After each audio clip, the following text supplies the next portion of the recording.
Good morning student, welcome to the chemistry world. Previous class में हमने mole concept start किया था, आज हम उसी को कंटिन्यू करने वाले हैं। ठीक है, तो चलिए, प्रीवियस क्लास में हमने एवोगैड्रो नंबर आपको निकालना बताया था। ठीक है ना, हमने आपको पूरी कैलकुलेशन बताई थी और हमने एवोगैड्रो नंबर कैसे निकाला जाता है ये भी बताया था। तो सबको करना है और सबको समझना है, ऐसा नहीं है अगर आप प्रीवियस वीडियो नहीं देखेंगे तो आज का वीडियो तो आपको बिल्कुल समझ में नहीं आने वाला। तो प्लीज आप प्रीवियस वीडियो को पहले अच्छे से समझें, फिर आगे कंटिन्यू करें। ठीक है, चले, तो प्रीवियस क्लासेस में हमने देखा हमने कैसे काउंट किया। मोल क्या था? मोल हमारी एक मेजरिंग यूनिट थी, यही बताया था मैंने।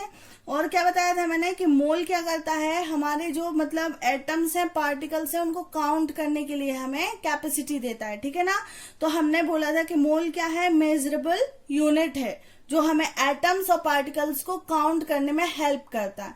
वो कैसे हेल्प करता है, उसके लिए एवोगैड्रो सर ने हमें एक नंबर दिया जिसको हम एवोगैड्रो नंबर बोलते हैं। और वो नंबर क्या था? वो नंबर था 6.022 इंटू 10⁻23। यही था। चलिए, इतना हमने प्रीवियस क्लास में डिस्कस कर लिया था। आज हम इसको थोड़ा सा आगे कंटिन्यू करने वाले हैं। इसके आगे हमें और थोड़ी सी कैलकुलेशन है जो हमें मोल कॉन्सेप्ट में आगे करनी है, तो उसका क्या कॉन्सेप्ट है हम आज ये समझने वाले हैं। ठीक है, तो एवोगैड्रो सर ने ये नंबर दे दिया। ठीक है ना, यहाँ उनका काम खत्म हो गया, बट इसको किस में एप्लीकेबल करना है, कैसे काउंट करना है, ये भी तो आना चाहिए। तो आज हम वही सीखने वाले हैं। सबसे पहले, ये नंबर किसके लिए एप्लीकेबल है? ये हर किसी चीज के लिए एप्लीकेबल है। मतलब अगर आपको 1 मोल H2 एटम चाहिए है, कितने? 1 मोल आपको H2 एटम चाहिए या किसी भी चीज के एटम। जब आप अगर हमने ये वैल्यू निकाली प्रीवियस क्लास में कि 1 मोल इक्वल कितना होता है, 6.022 इंटू 10⁻23। ठीक है ना, तो हम अगर बोले आपसे कि हमें अब आप जाइए और लेकर आइए क्या, 1 मोल H2 या हाइड्रोजन एटम, तो आप कितना लेके आएंगे? आप लेके आएंगे 6.022 इंटू 10⁻23 हाइड्रोजन। ठीक है, मॉलिक्यूल्स, क्योंकि ये मॉलिक्यूल से होता है। ठीक है ना, इसके पार्टिकल्स हैं। या फिर हमने आपसे कहा कि जाइए 1 मोल क्या है, आप इलेक्ट्रॉन्स लेके आइए, तो आप क्या करेंगे? आप फिर से अगेन कितना लेके आएंगे अमाउंट? 6.022 into 10⁻23 electrons. ठीक है ना, अगर मैंने आपसे कहा कि जाइए 1 मोल आप सोडियम आयन लेके आइए, तो भी आप क्या लेके आएंगे? यस, आप लेके आएंगे 6.022 इंटू 10⁻23 आयन्स। ठीक है ना, मतलब ये हर किसी चीज के लिए एप्लीकेबल है। ऐसा नहीं है कि आयंस के लिए अलग हो, एटम्स के लिए अलग हो, या किसी और चीज की बात हो रही है तो उसके लिए अलग हो। नहीं, अब जो एवोगैड्रो सर ने हमें नंबर दिया है, ये जादुई नंबर क्या है? मैजिकल नंबर हमारा 6.022 इंटू 10⁻23, वो सब चीजों के लिए एप्लीकेबल हो गया है। चाहे हम एटम, जैसे अगर हमें सिर्फ कार्बन एटम चाहिए हो, मतलब 1 मोल ऑफ कार्बन एटम आपको चाहिए हो, तब भी आप क्या लेके आएंगे? 6.022 इंटू 10⁻23 एटम्स। दैट मीन्स आप चाहे हाइड्रोजन की बात करें, आयंस की बात करें, या फिर इलेक्ट्रॉन्स की बात करें, या कार्बन एटम सिंगल की बात करें, तब आपको सब जगह क्या एप्लीकेबल करना पड़ेगा? यही मैजिकल नंबर। मतलब हर चीज में अब ये आपका मैजिकल नंबर यूज होगा। ठीक है ना, अगर मैंने आपसे बोला कि मुझे इस चीज के आपको इतने एटम्स देने हैं, तब भी आप इसके ही द्वारा क्या करेंगे? अपनी कैलकुलेशंस करेंगे। ठीक है ना, तो मुझे आपको बस ये बताना था कि ये नंबर हर चीज के लिए एप्लीकेबल है। साथ ही साथ ये कितना बड़ा है, अब ये कितना बड़ा है ये समझना पड़ेगा आपको। ये जो नंबर एवोगैड्रो सर ने दिया है, ये कितना बड़ा है और ये कितना पॉसिबल है इसको काउंट करना। दैट मीन्स कि हम इसको इजीली काउंट कर पाएंगे या नहीं, ये भी हमें समझने की जरूरत है। तो उसके लिए आप सबसे पहले कंपेयर करिए। ठीक है ना, कंपेयर करने के लिए आपने वो जेम्स खाए हैं जो आती हैं, हाँ, कैडबरी जेम्स आती हैं, वो कुछ इस तरीके से दिखती हैं। ठीक है ना, स्मॉल साइज इतना। तो अगर मैं आपसे कहूं कि इस तरीके के जेम्स अगर आप ले लें अर्थ से मून तक, ठीक है ना, अर्थ से मून तक, इस अमाउंट में, किस अमाउंट में? जो हमें एवोगैड्रो सर ने दिया है, उस अमाउंट या उस वैल्यू के इक्वल में अगर हम जेम्स लें, तो हम अर्थ से मून सिर्फ जेम्स से कितने सारे रास्ते बना सकते हैं, कितनी बार आ जा सकते हैं, आप बताओ। Million times. यस, इतने सारे। अगर हम इस अमाउंट को काउंट करें, हम बस आपको बता रहे हैं कि ये अमाउंट कितना बड़ा है और आपको इसको ध्यान रखना है। इतना बड़ा अमाउंट है तो हम इसे काउंट इजीली नहीं कर पाएंगे, तो इसके लिए आपको समझना है। कैसे करना है ये भी मैं बताऊंगी, पर पहले इस अमाउंट की वैल्यू समझिए। ये अमाउंट जो हमें किसने, एवोगैड्रो सर ने दिया है, ये कितना बड़ा है उसके लिए आप समझिए कि अगर हमने ये जेम्स ली और इसको अर्थ से मून तक या मून से अर्थ तक इसको अरेंज की, तो ये मिलियंस टाइम तक अरेंज हो जाएंगी। ठीक है ना, इतना बड़ा ये नंबर है। तो आप समझ सकते हैं कि कितनी जेम्स हमें लगेंगी इसको अरेंज करने में, इस वैल्यू के इक्वल में लाने के। तो आपको समझ में आया कि मैं क्या बोलना चाह रही हूँ कि ये कितना, अब इतना बड़ा नंबर है तो हम इसको हाउ टू कैलकुलेट, हमें हर कैलकुलेशन में, देखिए अभी मैंने बताया कि इतनी सारी कैलकुलेशंस होती हैं, तो हर कैलकुलेशन में किसका यूज हो रहा है, एवोगैड्रो नंबर का। अब भैया अगर एवोगैड्रो नंबर हमें हर इसमें यूज हो रहा है और ये इतना बड़ा नंबर है कि हम मिलियन टाइम्स कहाँ जा सकते हैं, अर्थ टू मून, तो फिर आप ये बताइए कि जब हम मिलियंस टाइम जाए तो हम कैसे काउंट करेंगे। क्योंकि ऑब्वियस बात है, हम नॉर्मल सी अभी मैथमेटिक्स करते हैं तो उसमें हमारी गलतियां निकल आती हैं। तो जब हम इतने बड़े अमाउंट को कैलकुलेट करेंगे, बार बार बार बार काउंट करेंगे, तो फिर हमारी गलतियां आना तो पॉसिबल है, क्योंकि इट्स अ ह्यूमन एरर और ये इंसानों से ही होती है, ये भी बात पता है हमें। तो भैया हम इसको काउंट कैसे करें, ठीक है ना, इतने बड़े नंबर को हम इजीली काउंट कैसे करें, हमें ये देखना है। ठीक है, तो उसको समझने के लिए पहले एक एग्जांपल देती हूँ मैं, वो आप थोड़ा सा समझिए कि क्या है। ठीक है, तो मैंने यहाँ एक नंबर लिखा है, ये कितना नंबर लिखा है मैंने, यस मैंने यहाँ पे लिखा है 1 करोड़। ठीक है ना, तो ये एक नंबर है जिसकी आपको चॉकलेट नहीं, आप समझिए पल्स खाई ना आपने, यस, तो आपको पल्स के साइज की टॉफीज बनानी है। ठीक है, कितनी, 1 करोड़। ठीक है, 1 करोड़। अभी मैं इस नंबर पे नहीं जा रही हूँ, उस नंबर को थोड़ी देर के लिए अपने छोड़ देते हैं साइड में। ठीक है ना, अभी आप इस एग्जाम्पल को समझिए कि आपको मैंने टारगेट दिया, आप मेरे मतलब आपके पास फैक्ट्री है चॉकलेट बनाने की या टॉफीज बनाने की, तो मैंने आपको ऑर्डर दिया है कि आपको 1 करोड़ क्या बनानी है, टॉफी बनानी है। ठीक है, बट आप ये ध्यान रखिएगा कि अगर आपकी टॉफीज कितनी, 99 लाख या 99,99,999 भी हुई तो मैं आपसे परचेस नहीं करूंगी। ठीक है, मतलब आपकी जो टॉफीज हैं उसमें एक टॉफी भी कम हुई तो मैं आपका ऑर्डर कैंसिल कर दूंगी और नहीं लूंगी। तो आप ये समझिए कि ये ऑर्डर आपको आज रात ही मिला और सुबह आपको डिस्पैच करना है। तो अब ये बताइए कि एक चॉकलेट की वजह से आपके पूरे मतलब इतनी चॉकलेट्स का नुकसान हो जाए, वो भी आपको पॉसिबल नहीं है। तो आप इसको हाउ टू मैनेज, अब आप मैनेज कैसे करेंगे थोड़ा सोचिएगा अच्छे से। तो हम क्या करेंगे, अब इतना काउंट करना पॉसिबल नहीं है और अगर हम बार बार काउंट करेंगे तो हो सकता है हमसे कहीं गलती हो जाए, एक आध नंबर छूट जाए, एक आध चॉकलेट या टॉफी हमसे छूट जाए, तो फिर हम क्या करें, हमारा जो ऑर्डर है वो पूरा रॉन्ग हो जाएगा। तो फिर अब हमें इस केस में क्या करना चाहिए, यस हम इस केस में क्या कर सकते हैं वो मैं आपको बताती हूँ। हम क्या करेंगे, हमें इन्होंने बोला है कि हम क्या कर सकते हैं, एक पैकेट में 1000 चॉकलेट्स या टॉफी रखें। ठीक है ना, 1000 रखें तो हम क्या करेंगे, एक पैकेट बनाएंगे, फर्स्ट पैकेट, उसमें हम 1000 क्या है अपनी टॉफीज रखेंगे और उसको वे कर लेंगे। ठीक है, वे कर लेंगे तो वे करने से हमें उसका एग्जैक्ट वेट पता चल जाएगा कि ये कितना है, 500 ग्राम। तो हम ऐसे ही क्या करेंगे, आगे के पैकेट्स में हमारी जो चॉकलेट्स हैं वो सारे एक से वेट की हैं, तो अब हमें उसको बार बार वो नहीं करना पड़ेगा काउंट। हमने एक बार काउंट किया और पैकेट बनाया और उसको हमने वे कर लिया और उसका वेट आया 500 ग्राम। तो हम क्या करेंगे, हम आगे के सारे पैकेट्स को 500 ग्राम तक होने तक उसमें क्या चॉकलेट्स या टॉफी को डालेंगे, उसको फिल करेंगे। जैसे ही हमारा वेट कितना हो गया 500 ग्राम, तो हम उसको स्टॉप कर देंगे और उसको सील कर देंगे। ऐसे ही हम सारे पैकेट्स बना लेंगे। तो इससे क्या है, हमारे जो प्रोडक्ट है वो सेम क्वांटिटी के उसमें फिल हो जाएंगे और हमें काउंट भी नहीं करना पड़ेगा। इससे क्या होगा कि हमें जो ह्यूमन एरर होने की जो आपको लग रहा था कि आपको आपके प्रोडक्ट में हो जाएगा और आपका काम गलत हो जाएगा, वो होने की संभावना संभावना बहुत बिल्कुल खत्म हो जाएगी। ठीक है ना। तो ये जो एग्जाम्पल मैंने आपको समझाया है, इसका मोल से क्या रिलेशन है मैं आपको बताती हूँ। पर ये एग्जाम्पल आपको समझ में आया? आपको जब बहुत बिगर अमाउंट की बात की जाती है, जैसे कि मैंने ये बोला है एवोगैड्रो नंबर, जब बहुत बिगर अमाउंट की बात की जाती है और उसको काउंट करना पॉसिबल नहीं होता, तब हमने उसको क्या किया है, तब हमने उसमें वेइंग की प्रोसीजर को अपनाया है। ठीक है ना। मैंने आपको यही बताने की कोशिश की है।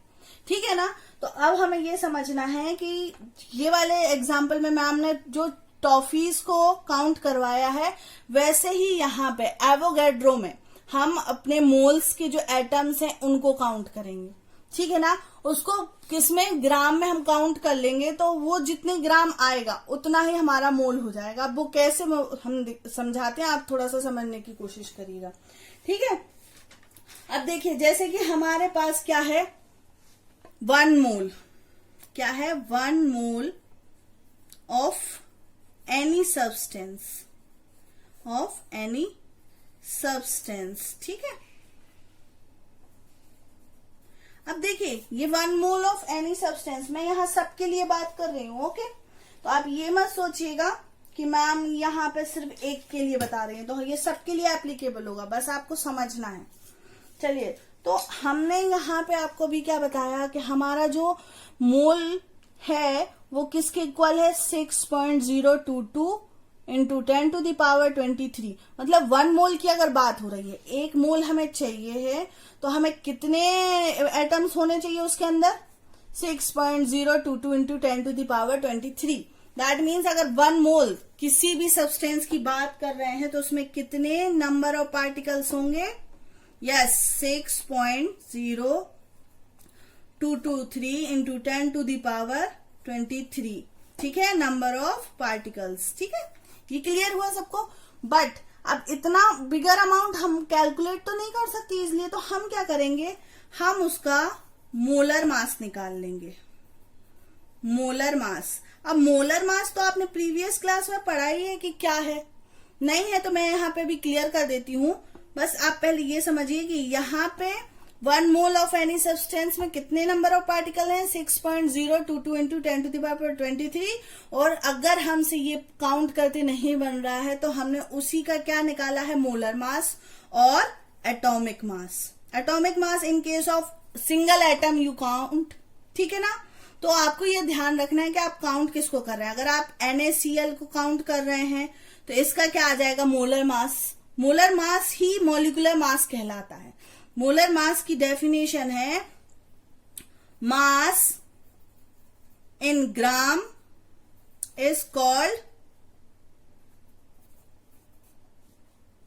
As molar mass. That means अगर हम मास को ग्राम में ले लेते हैं तो उसको किस में काउंट किया जाता है, मोलर मास में या मॉलिक्यूलर मास में। ठीक है ना। तो जब हम मास, कौन सा, मॉलिक्यूलर मास को ग्राम में, यहाँ पे मॉलिक्यूलर मास कर लीजिए नहीं तो आपको डाउट हो जाएगा। ठीक है। तो मॉलिक्यूलर मास को जब आप ग्राम में क्या करते हैं, काउंट करते हैं या मेजर करते हैं तो उसको मोलर मास बोला जाता है। क्लियर हुआ? एटॉमिक मास सबको क्लियर है, हमने प्रीवियस क्लास में अच्छे से पढ़ा है, तो ये मैं अभी क्लियर करूं जरूरी नहीं है। ठीक है ना, ये आप सब पढ़ चुके हैं क्योंकि। ठीक है ना। तो atomic mass single atom substance के लिए है और मोलर मास मॉलिक्यूलर सब्सटेंस के लिए। ठीक है ना। इतना क्लियर हुआ? 1 मोल हमें किसी भी सब्सटेंस का लेना है, या तो हम इसमें इतने पार्टिकल काउंट कर लें, पर ये क्या है, बहुत बड़ा अमाउंट है, इतना काउंट करना पॉसिबल नहीं है। तो हमने क्या किया है, फिर हमने एक दूसरी प्रोसीजर, जो अभी मैंने आपको एक एग्जाम्पल के थ्रू समझाई है, दूसरी प्रोसीजर अपनाई जिसको हमने बोला मोलर मास और एटॉमिक मास। ठीक है ना। अब एक एग्जाम्पल से समझते हैं कि एक्चुअली बात क्या हो रही है। ठीक है। जैसे मैंने आपसे कहा कि आप 1 मोल ऑफ वाटर में, आप बताइए, एग्जाम्पल है ये हमारा, कि 1 मोल ऑफ वाटर में कितने मोल्स प्रेजेंट हैं। ठीक है ना। कितने मोल्स प्रेजेंट हैं, या फिर यहाँ पे तो मोल ऑलरेडी दिया, मैम आप कैसे बताएंगे, तो ये बता दीजिए कि कितने पार्टिकल्स प्रेजेंट हैं। तो आप लिख देंगे कि 1 मोल है तो दैट मीन्स उसके इक्वल तो होगा 6.022 into 10⁻23। Yes, that's it. But अगर हमने कहा कि आप बताइए कि वाटर मतलब 80 ग्राम वाटर में कितने मोल हैं, 80 ग्राम वाटर में कितने मोल हैं, तो आप ये कैसे पता लगाओगे? यस, हम क्या करेंगे, वाटर का मॉलिक्यूलर मास निकालेंगे। वाटर का मॉलिक्यूलर मास कितना होता है? यस, 80 AMU, और हमने यहाँ पूछा है। ठीक है, तो हम ये बताने की कोशिश कर रहे हैं कि जो हमारा, हमने आपको बोला है कि 1 मोल ऑफ एनी सब्सटेंस वो इक्वल है किसके, 6.022 इंटू 10⁻23 के, और वही चीज इक्वल है किसके, मोलर मास के। दैट मीन्स अगर वाटर का मोलर मास कितना है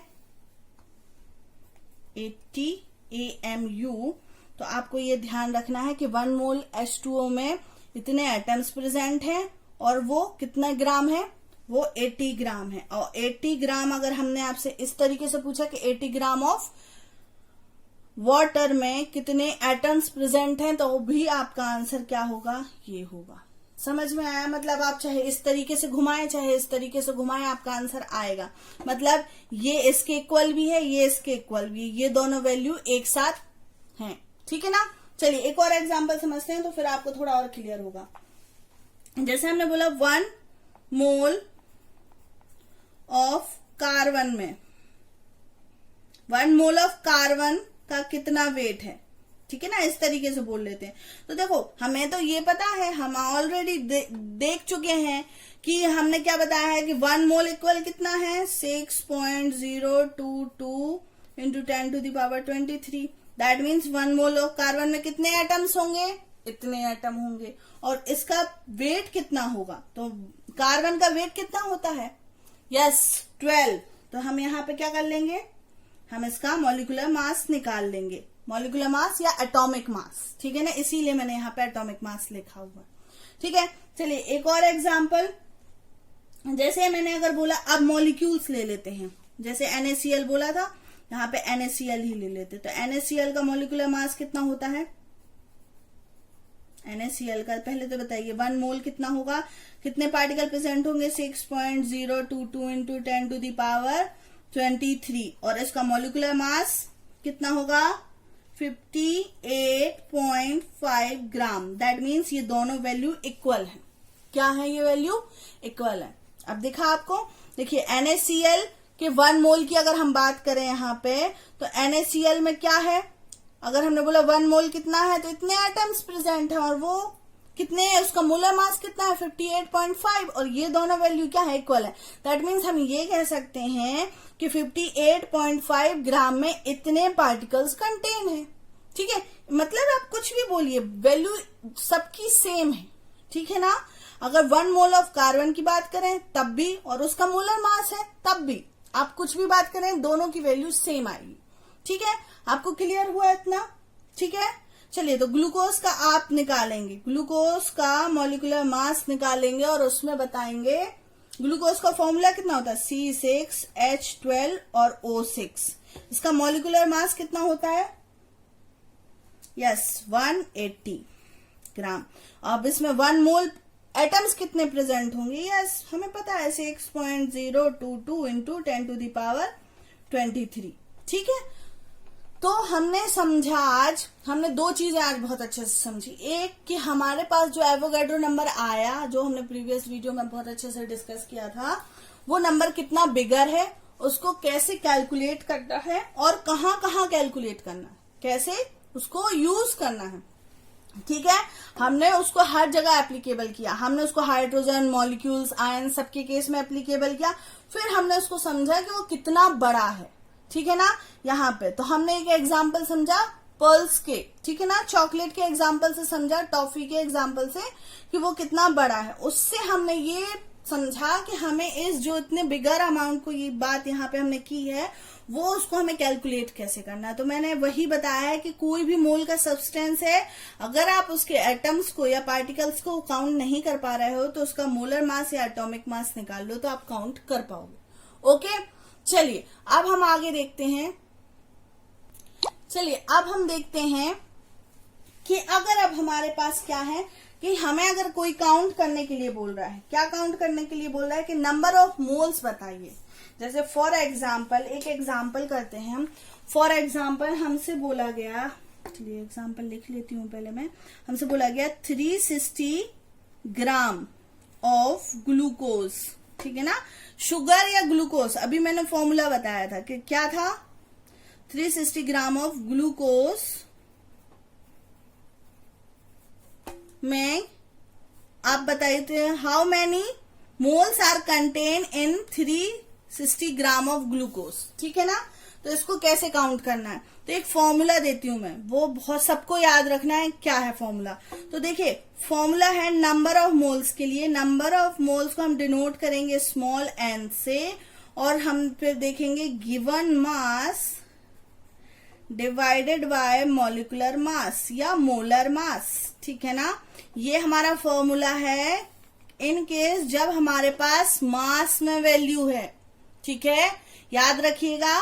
जब हमारे पास मास में वैल्यू है तब हमें नंबर ऑफ मोल्स काउंट करने के लिए ये वाला फॉर्मूला यूज करना है। कौन सा, n is equal to small n is equal to given mass divided by molecular mass या मोलर मास, ठीक है ना। तो अब हमें क्या दिया है, किसका, ग्लूकोज का हमें मास दिया है कुछ गिवन, क्या है देखिए, तो हम देख लेते हैं। गिवन है 360, और अभी मैंने आपको निकाल के बताया मॉलिक्यूलर मास ऑफ ग्लूकोज कितना आया, C6H12O6 का, यस 180 AMU, ठीक है ना।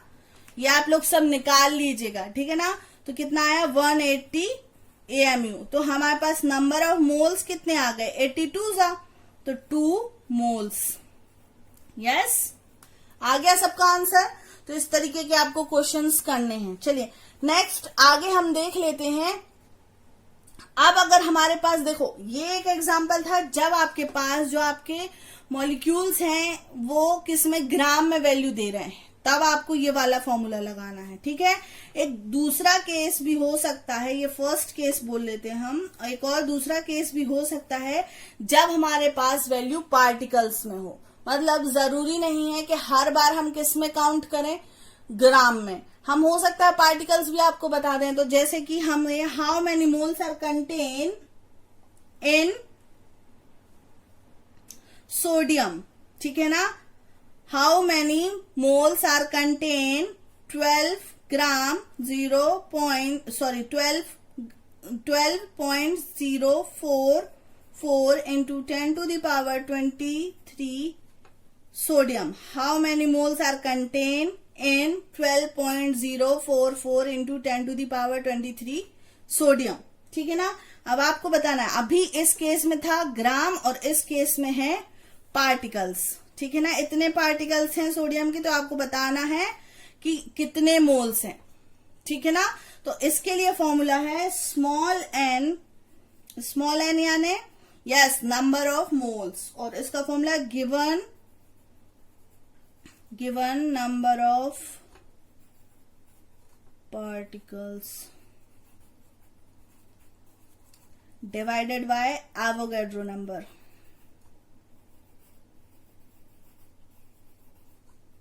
ओके। तो हमने देखा कि इसको किससे डिवाइड करना है, एवोगैड्रो नंबर से, जो हमारे पास गिवन है। तो हम देख लेते हैं स्मॉल एन क्या है। स्मॉल एन है हमारा, देख लेते हैं गिवन नंबर ऑफ पार्टिकल्स। तो कितना गिवन है, 12.044 इंटू 10 टू द पावर 23, ठीक है। और उसको करना है divide Avogadro, that means 6.022 into 10 to the power 23। तो हमारी वैल्यू आ गई कुछ ये, ठीक है। तो हमें इन दो फॉर्मूला से ये पता चला कि जब हमारे पास जो मॉलिक्यूल्स या सब्सटेंस है उसका ग्राम में अगर वैल्यू है हमारे पास, तो हमें ये वाला फॉर्मूला लगाना है। और हमारे पास क्या है, अगर पार्टिकल्स में वैल्यू है तो हमें ये वाला फॉर्मूला लगाना है, और हमें नंबर ऑफ मोल्स काउंट करना है। तो इस तरीके से हमने आज सीखा। आज हमने पहले तो ये समझा कि हमारा जो एवोगैड्रो नंबर है 6.022 इंटू 10 टू दी पावर 23 वो कितना बिगर है, उसको हाउ टू कैलकुलेट, और हमें उसको कैलकुलेट करने के साथ साथ ये भी समझना है कि हमें हाउ टू यूज, हमें उसको कहाँ कहाँ यूज करना है, किसके लिए वो एप्लीकेबल है। ठीक है, उसके साथ हमने कुछ फॉर्मूले देखे जिससे हमने ग्राम में और पार्टिकल्स में मोल्स को निकालना सीखा। ठीक है, तो आज की वीडियो में इतना ही। मोल्स का जो मेन कॉन्सेप्ट था यहां से शुरू हो गया है, अब वो हर चीज में लगेगा, इसलिए मोल को समझना बहुत जरूरी है। होप आप लोग बहुत अच्छे से प्रैक्टिस करेंगे। Thank you student.